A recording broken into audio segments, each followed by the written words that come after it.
E seja muito bem-vindo ao canal, curta, se inscreva, compartilhe, ative o sininho aí para receber nossas notificações. Então hoje a gente vai falar aí sobre, terminar de falar, né, sobre a questão de Jesus e a morte de Jesus. E o próximo capítulo a gente já vai ver a ressurreição.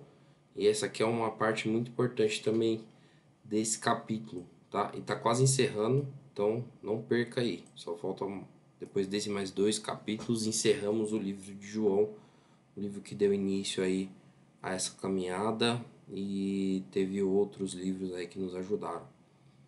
Então, mais tarde, sabendo então que tudo estava concluído que a escritura se cumprisse, Jesus disse: Tenho sede. E estava ali uma vasilha cheia de vinagre. Então embeberam uma esponja nela, colocaram a esponja na ponta de um caniço de sopo e ergueram até os lábios de Jesus. Esse caniço de sopo era um caniço que era usado para é, dar água para alguém que estava crucificado, alguma coisa do tipo, tá? Então a gente vê aqui que quando Jesus ele pediu água, deram vinagre para ele. E aqui foi o cumprimento de uma profecia. E a gente vai ver onde está essa profecia. Geralmente eu não uso texto de apoio, mas por conta de ser algo que se cumpriu e faz referência, a gente vai usar um texto de apoio.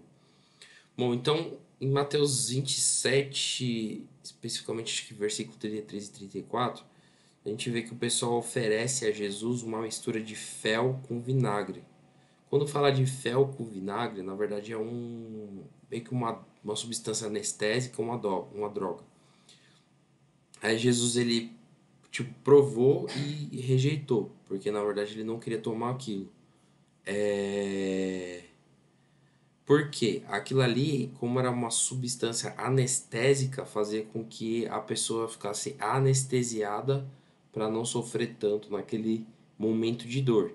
Na verdade, o objetivo de Jesus não era evitar o sofrimento, e sim passar pelo sofrimento plenamente consciente. Tanto é que ele recusou, só que quando ele pediu água porque ele estava com sede, deram vinagre. Então a gente vai falar, entre outras coisas, a relação do vinagre, né, com a questão de Jesus, e por que que deram vinagre, qual que são as propriedades da substância do vinagre, né, que ela ajuda. Mas de certa maneira aqui é para se cumprir a profecia que está em Salmos 69, verso 20 e 21. Então vê aqui e ele fala assim, como se fosse Jesus sendo crucificado. A zombaria partiu-me o coração. Estou em desespero. Supliquei por socorro e nada recebi, por consoladores e ninguém encontrei. Ou seja, Jesus está pedindo água e as pessoas vêm e dão vinagre a ele. Puseram fel na minha comida e para matar-me a sede deram-me vinagre. Ou seja, prepararam fel para ele que ele recusou e para matar a sede dele quando ele provou deram vinagre para ele. Veja que depois dele tomar vinagre, erguer, ele fala assim, ó, tendo o provado, não fala nem que ele tomou de fato.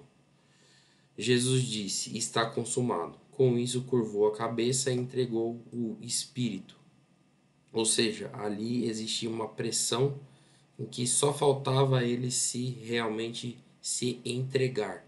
E aqui fala entregou o espírito. Inclusive tem uma música que eu acho tão linda que chama Coração Valente.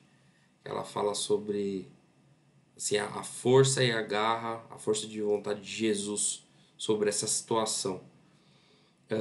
Então a gente vê que Jesus ele quis passar por uma situação de sofrimento plenamente consciente, até que chegou o ponto máximo em que o desprezo era tão grande que ele falou que está consumado e ali entregou o seu espírito.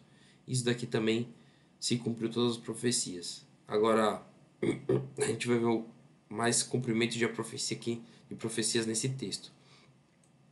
Esse era o dia da preparação, e o dia seguinte um sábado especialmente sagrado. Por não quererem que os corpos permanecessem na cruz durante o sábado, os judeus pediram a Pilato que ordenasse que quebrasse as pernas e os corpos fossem retirados. Quando a pessoa era crucificada naquele momento, depois de tanto sofrimento, quando quebrava as pernas dela, ela acabava morrendo. tá? E aí foram e vieram os soldados e quebraram as pernas do primeiro homem que fora crucificado com Jesus e em seguida as do outro.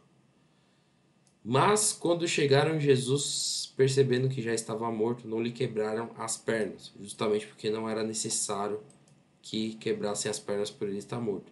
Em vez disso, o soldado perfurou o lado de Jesus com uma lança e logo saiu sangue e água. Então a morte de Jesus, inclusive chamam isso aqui de lança do destino, né? Falam que é uma lança com propriedades especiais, mas não é nada disso. Foi a arma final que ali tirou a vida de Jesus. E aí João fala assim, ó, que aí ele fala dele mesmo, né? Aquele que o viu disso deu testemunho, e o seu testemunho é verdadeiro. Ele sabe que está dizendo a verdade e dela testemunha para você, para que vocês também creiam. Estas coisas aconteceram para se cumprisse a escritura, nenhum de seus ossos será quebrado. A gente vê essas referências lá em Êxodo 12:46, onde Moisés, quando ele institui a primeira Páscoa, ele diz que o osso do cordeiro não deveria ser quebrado. Também vemos lá em Números 9:12, que é aquele momento em Êxodo, apesar de virar uma lei mais tarde, ela era meio que provisória. Foi um ordenamento, uma festa para aquele momento. Mas essa festa foi estabelecida e a gente pode ver em Números 9:12, tá? Então fala que também o cordeiro não poderia ter as suas patas quebradas. E também a gente vê lá em Salmo 34:20, onde fala ali que Deus ele preservaria e não deixaria nem os ossos dos justos serem quebrados. Então ele está também fazendo referência a Jesus. Então aqui a gente entende que houve uma profecia que se cumpriu e essa profecia foi consolidada, tá? E a gente também tem mais uma profecia se cumprindo aqui, como diz as escrituras em outro lugar, olharão para ele que o transpassaram, justamente quando esse soldado ele perfura o lado e olha para Jesus, tá? E tá lá em Zacarias 12, 10. Beleza? Então a gente já deu as referências daquilo que aconteceu e a morte dele foi encerrada aqui. Outros evangelhos vão relatar a morte dele como havendo um terremoto e os sepulcros se abrindo e alguns mortos ressuscitando. Além disso, o céu escurecido. O evangelho de João não é um dos evangelhos que tem maior detalhe sobre a forma da crucificação, mas tem relação muito com a perspectiva da pessoa de Jesus durante o momento de crucificação e o que ele fez ali no final.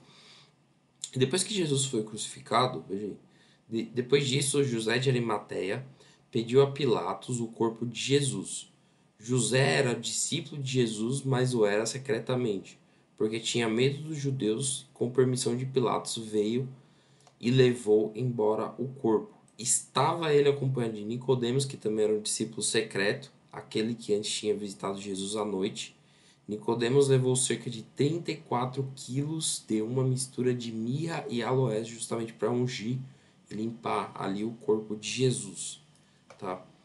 Tomando o corpo de Jesus, os dois envolveram em faixas de linho, juntamente com especiarias de acordo com os costumes judaicos do sepultamento.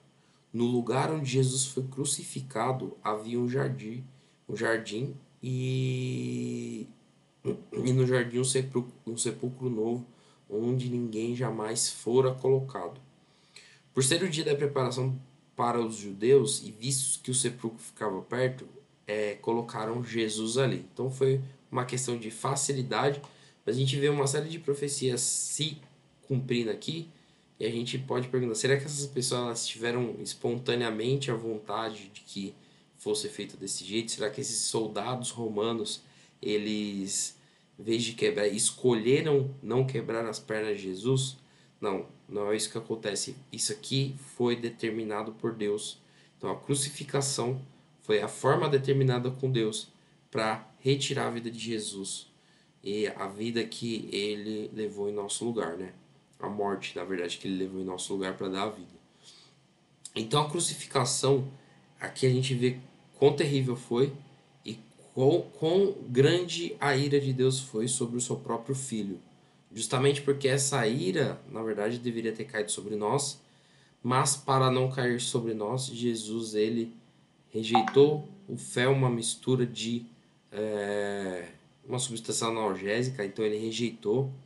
Ele ele tomou ali vinagre e viu que ninguém tinha compaixão dele. Inclusive, o vinagre era uma substância que dava mais vigor, mais energia durante as guerras para os soldados. Então, ela despertava a pessoa, fazia com que o organismo, o corpo, além de ser algo que é contra infecções, né?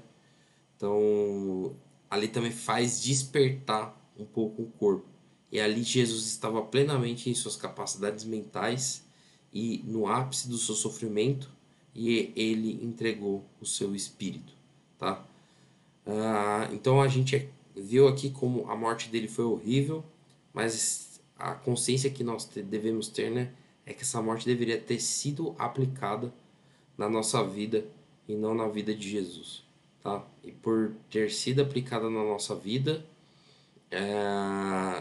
na vida de Jesus, né? A gente hoje pode usufruir de ter a salvação de maneira plena e plenamente consciente que o sacrifício de Cristo ele foi necessário e suficiente e foi a última entrega de Deus para a humanidade no sentido de reconciliação.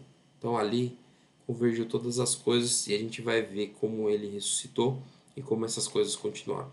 Muito obrigado por ter ficado até aqui. Curta, se inscreva, compartilhe, ative o sininho para receber todas as nossas notificações. Não seja mendigo de like. Nos ajude e assista os vídeos para terminar essa série. Muito obrigado, até logo.